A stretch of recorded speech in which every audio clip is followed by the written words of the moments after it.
He went from one pen to another. Yeah? I speak of drug lord and my squash partner, Joaquin El Chapo Guzman, who stupidly hooked up with actor Sean Penn, only to be captured once again after that daring underground escape. So see, he's in another pen.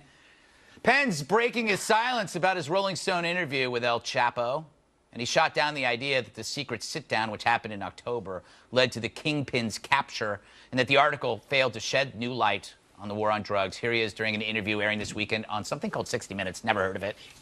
There is this myth about the visit that we made, my colleagues and I, with El Chapo, that it was, as the Attorney General in Mexico is quoted, essential to his capture. We had met with him many weeks earlier. I have a regret that the entire discussion about this article ignores its purpose, which was to try to contribute to this discussion about the policy in the war on drugs. Let me be clear. My article has failed. Don't they have any lighting in that studio? Ben, so Sean Penn is upset because the story became about Sean Penn, even though it was about Sean Penn. I'm sure he's devastated. Yes. It's ridiculous. He ratted out a huge drug kingpin. He's going to die. He needs to go into hiding immediately. The cartels aren't messing around. He needs to go and hang out with the Minnesota Vikings kicker, Blair Walsh, who just missed like a 19-yard field goal to get him out of the playoffs. They just need to hang out in an underground bunker for a couple of months. I like it when people work sports into this show because I don't know what they're talking about.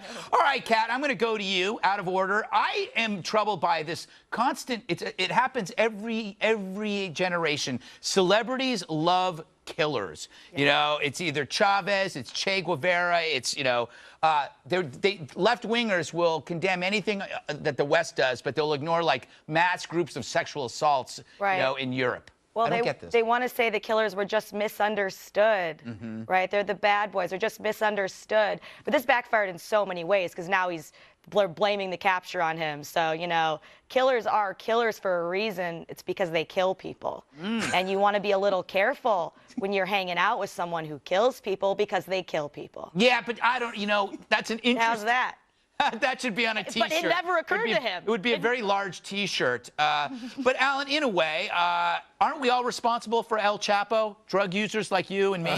Well, you can speak for yourself. But I think it's great what Sean Penn did. Everybody loves to go after Sean Penn, you know, because they're jealous. Because no journalist could get an interview with El Chapo, and Sean Penn did it, and he did what every other journalist would have loved to have had, and they're jealous, and so they're... Yeah, you know, he got the interview. He dangled an actress in front of him. Yeah. So what? It's great that he did it, because we're talking about... And then he had him sign it so that El Chapo could okay the quotes. I was wrong. Yeah, thank you. And then journalists are reading the article in the magazine, and they're going, oh, this is just a glorified diary entry. Yeah, yeah. Truly. So many words. I couldn't even read I read the whole thing. There were so many words in it. There were so many If he really wanted to start a discussion about the war on drugs, there are other ways to do that. With lawmakers, with people who've been incarcerated for it. There are other ways Let's talk about the war on drugs now, then. We could then actually give Sean Penn what he wants. I refuse to. I think it is a much more sympathetic and interesting story to talk about people who are using drugs or have used drugs and wind up behind bars. Right. We can have a discussion about how that is, you know, that's perhaps not the right policy when somebody's hurting themselves. But when you're somebody who is a murderer, when you are El Chapo, that's not really the most sympathetic. Like, you're supposed to find someone who's sympathetic to make your case. El Chapo's not sympathetic. I want to move on, but I want to make a point. Like, you shouldn't be calling drug dealers drug lords or kingpins. Those are great titles. Like, you never hear about the accountant kingpin, do you? So I think that's just not right. All right, we got to move on because this is my favorite story of the week. Take a look at this video.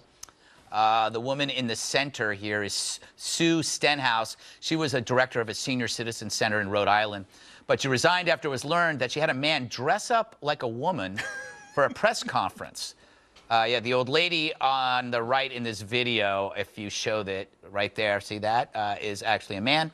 According to reports, Stenhouse could not find a female senior citizen to take part in a snow shoveling program that was rolling out and drafted the senior center's van driver, good sport, by the way, to make a far better photo op.